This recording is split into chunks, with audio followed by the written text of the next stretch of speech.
It is early as hell on what, the third already. It's been 3 days. Um, Still kind of scrubbed out because I'm about to go try to do a little exercising. But before I go, wanted to make a quick video of all the stuff that I had going on, or not going on, but stuff I woke up thinking about this morning. And I mean, it's nothing new. It's nothing that people haven't heard before, but this is the first time that I've recorded it, so I figured why not. So, this morning's topic: relationships and that 3 month phase of which you're kind of figuring out if you really want to be in one. Okay, I mean, I really can't touch on this the way that Strangers Again did, or the way that other videos, other YouTube videos, blah blah blah, have touched on it. But I mean, this is just my personal take, my personal view, and how I personally feel. You can either listen to it or don't. It's up to you. I'm just gonna put it out there, let everybody know. So, relationships. Nobody genuinely wants to live life feeling alone or any of that other stuff. But I mean, then again, everybody, when they're young, they want to have their fun. They want to go out. They want to experience new things. They don't want to be settled down because they got plenty of time to do that. So, the way I feel about relationships, for all those people that that find themselves getting hurt really easy, really quick, blah blah blah, is that it's one of those things that some people, or most people, actually tend to rush. Why I feel that way? Why I feel that some relationships are rushed? Because to me, whenever I'm in a relationship, I feel that there's like a 3 month buffer zone in which I can just say I was dating someone as opposed to calling it a relationship. And the reason that I say that there's that 3 month buffer zone is because, as covered in the Strangers Again video, you go through different stages, different phases, different feelings, different this and that. And I think 3 months is pretty much a decent amount of time to figure out if you legitimately want to be in a relationship with someone. As in the whole title, whatever, or maybe not. Some people don't like the title. It's up to you. Um, my 3 months. This is basically the breakdown for that. The first month is the honeymoon month. That's the month when you're like, oh my god, I'm in a new relationship. Everything's great. Everything's good. I mean, they can do no wrong in your eyes. Both of you guys are trying so hard because it's a new relationship. You don't want them to get bored the first month. You don't want to upset her. He doesn't want to upset you. Nobody wants to upset anybody. Everything's good. You bail on plans. You want to spend all your time with this person. You devote everything that month to that person because it's something new. It's something fresh. It's something that you feel that you need to invest time in the first month. I mean, and that's all good and well. But that ends.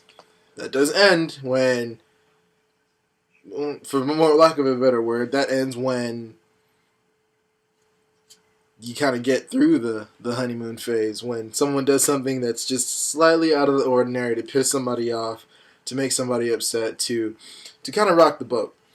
And when that happens, that's when you kind of see a little bit more of, okay, well, things aren't always going to be perfect.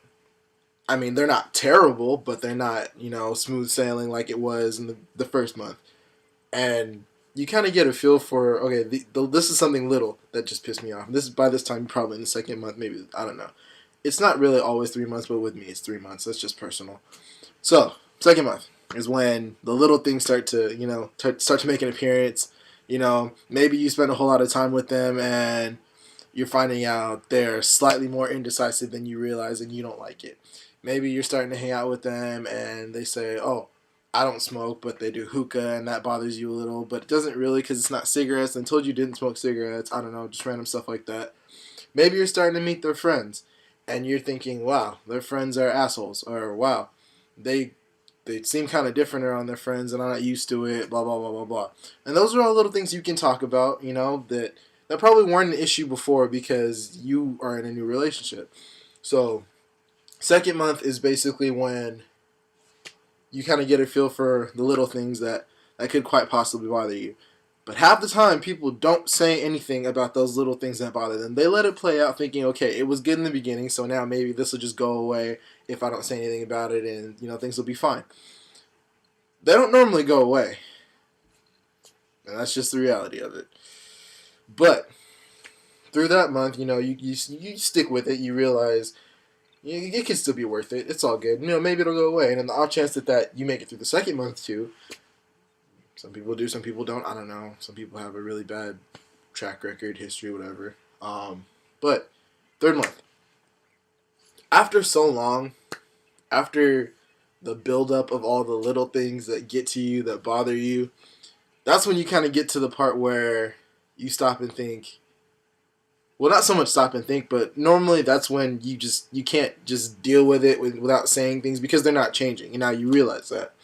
So rather than just deal with it, you decide to verbalize your concerns or your problems. And did I say verbalize? Is that a word? Whatever. You decide to make your issues, your problems, your concerns known. You speak about it. You speak on it. You talk about it. And now you guys are doing what couples do. You guys are putting your problems out on the table and you're discussing it. You're having a conversation about it, as opposed to those new couples that say, "Oh no, it'll go away. It'll be fine. It'll change. Blah blah blah blah blah." This is a big step. Why?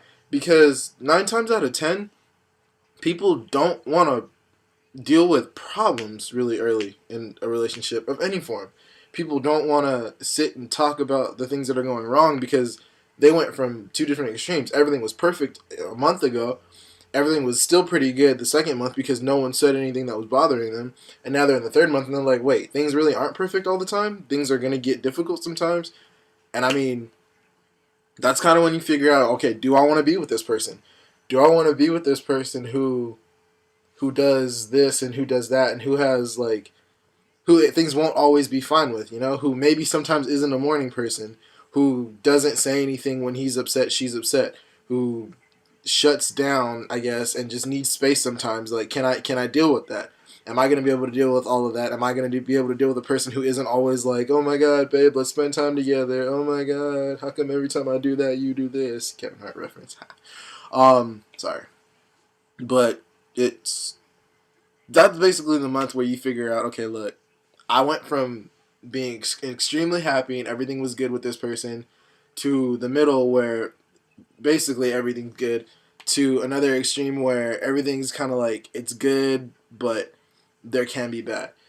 And based on how you work through that month or the month or whenever things start to go bad, that's basically when I figure out, when you're dedicated to the relationship, because now you've seen every extreme. You've seen happy to crappy.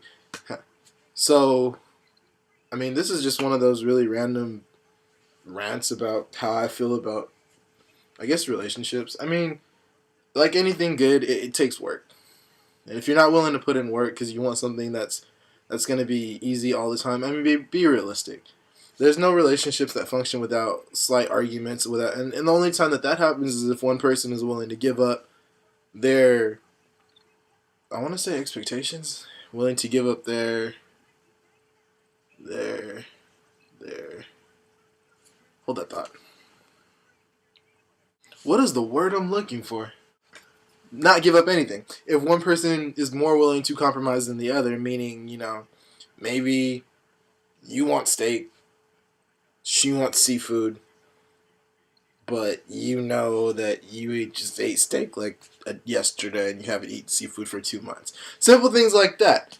You just, if as long as you're willing to compromise, things will go well.